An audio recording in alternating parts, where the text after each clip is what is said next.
KCR comments పై MLC Somu Veerraju ఆగ్రహం వ్యక్తం చేశారు. కేసీఆర్ పెద్ద గుంటనొక్క అని, రాత్రిపూట కూడా నిద్రపోని గుంటనక్క అని అన్నారు. కేసీఆర్ తన కుమార్తె, కుమారుడు, మేనల్లుడు కోసం ఆలోచిస్తున్నాడని సోము వీర్రాజు ఆరోపించారు.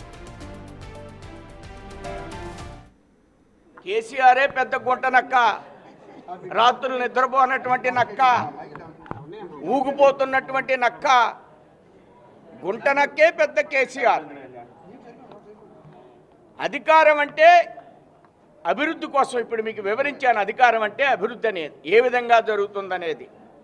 అలాంటి అభివృద్ధి కాకుండా వాళ్ళ అమ్మాయి అభివృద్ధి చెందాలి, వాళ్ళ మేనల్లుడు అభివృద్ధి చెందాలి, వాళ్ళ అబ్బాయి అభివృద్ధి చెందాలి. అది గుంటనక్క.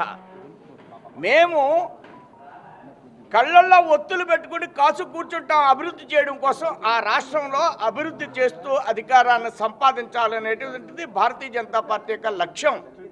దానికోసం ముందుకు వెళ్తాం. ఇందులో డోకా లేదు. నీలాంటి కళ్ళబొల్లి కబుర్లు చెప్పి ప్రజల్ని అట్రాక్ట్ చేస్తామని 10 సంవత్సరాలు నమ్మించావు. ఇంకా అలాంటి అవకాశం లేదు. ఇలాంటి మాటలను వెంటనే నిలుపుదల చేయాలని నేను డిమాండ్